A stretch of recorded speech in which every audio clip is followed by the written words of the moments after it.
आदाब। मैं आपका दोस्त अहमद राहिल पाशा आप तमाम नाजरीन का ETV उर्दू भारत के ख़ास प्रोग्राम रौनक़ रमज़ान में दिली खैर मक़दम करता हूँ। आज गुफ्तगू करेंगे कि रमज़ान में पहले अशरे की क्या अहमियत है, और इस पर गुफ्तगू करने के लिए और हमारे साथ जुड़ने के लिए हैदराबाद से मुफ्ती सैयद सादिक मोहिउद्दीन साहब जुड़ चुके हैं। मुफ्ती साहब, आपका बहुत बहुत खैर मक़दम है हमारे इस ख़ास प्रोग्राम रौनक़ रमज़ान में। और मैं चाहूँगा कि जो आज का हमारा उन्वान है पहले अशरे की अहमियत, इस पर आप रोशनी डालें। जज़ाकल्लाह। आप सल्लल्लाहु अलैहि वसल्लम ने माह सियाम का तारुफ कराते हुए एक खुतबा इरशाद फरमाया है जी। और उस खुतबे में आपका ये भी इरशाद गिरामी है कि हुवा शहरुन अव्वलुहु रहमा, तो माह सियाम का पहला अशरा अशरा रहमत है। इसके माना क्या है? इसके माना ये है कि अल्लाह के वो नेक बंदे जो हमेशा से नेकी और तक़वा और परहेज़गारी पर कायम है, वो अल्लाह सुब्हानहू व तआला के मर्ज़ियात के मुताबिक ज़िंदगी गुजारते हैं। और जब कभी बशरी तकाज़ों से कोई कोताही गलती हो जाती है तो फौरी तौबा व इस्तिग़फ़ार कर लेते हैं। तो ऐसे खुशनसीब बंदों के हक़ में जब माह सियाम की पहली सातें शुरू होती हैं वो अल्लाह सुब्हानहू व तआला की रहमतों में आ जाते हैं।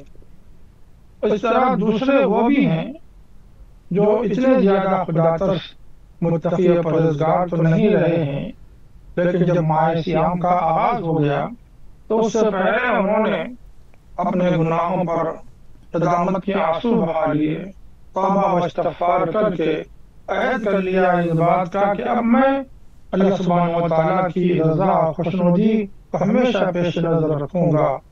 इस्लाम में चाहता है उसके मुताबिक ज़िंदगी गुजारूँगा और जिन चीज़ों से इस्लाम ने मना किया है मैं उनसे हमेशा बाज रहूँगा। इस अहद के साथ जो माह रमज़ान का इस्तक़बाल करते हैं, अल्लाह सुब्हानहू व तआला उन पर भी रहमतों का नुज़ूल फरमाते हैं।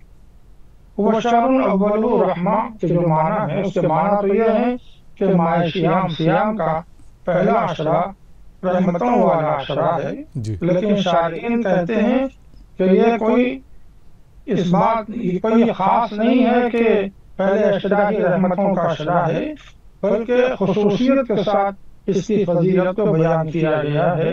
वरना माह रमज़ान का दूसरा अशरा भी जहाँ मग़फ़िरत बख्शिश का जिक्र किया गया है, रहमतों का महीना है।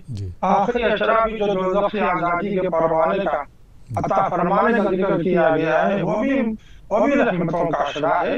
बल्कि उन लोगों के हक़ में जो खुदा तरसी की ज़िंदगी गुजारते हैं, अल्लाह सुब्हानहू व तआला के मर्ज़ियात को पेश नज़र रखते हैं, ज़ाहिर है वो तो ऐसे खुश नसीब बंदे हैं कि उनके लिए रहमतों का नुज़ूल हमेशा उन पर जारी व सारी रहता है। ये कि हमेशा अल्लाह की मर्ज़ियात के मुताबिक ज़िंदगी गुजारने का फैसला करें, अहद करें इस माह रमज़ान में, और दूसरे खल्क़ खुदा पर हम हमेशा मेहरबान रहेंगे, रहमतों का मामला करेंगे, इसका भी अहद करें और इस पर इसकी पाबंदी करें।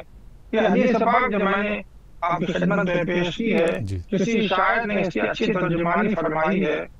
करो मेहरबानी तुम अहले ज़मीं पर, खुदा मेहरबान होगा अर्शे बनी पर। तो नाज़रीन गिरामी, अल्लाह की रहमतें हर शख्स चाहता है, हर एक की तमन्ना है, हर एक की तलब है, हर एक की तरफ है, लेकिन इसकी तकमील इसके साथ मरबूत है कि हम अल्लाह ताला को राज़ी रखने वाले रास्ते पर चलें और रसूल रहमत सल्लल्लाहु अलैहि वसल्लम की सुन्नतों की इत्तिबा पैरवी करें और फिर खल्क़ खुदा के साथ रहमतों का बर्ताव करें। अल्लाह ताला हम सबको रहमतों का पैकर बनाए और हमको अल्लाह की मर्ज़ियात पर चलने की तौफ़ीक़ अता फरमाए, खल्क़ खुदा के साथ रहमतों का मामला करने की और मुरव्वत के साथ पेश आने की तौफ़ीक़ अता फरमाए। आमीन या रब्बल आलमीन। बहुत बहुत शुक्रिया मुफ्ती सैयद सादिक मोहिउद्दीन साहब पहले अशरे की अहमियत पर रोशनी डालने के लिए। तो नाज़रीन, ये था हमारा प्रोग्राम रौनक़ रमज़ान। फ़िलहाल ये प्रोग्राम अब यहीं पे ख़त्म होता है। कल इंशाअल्लाह आपकी खिदमत में एक और मौजू के साथ हाज़िर होंगे। तब तक के लिए अपने दोस्त को इजाज़त दीजिए। आदाब।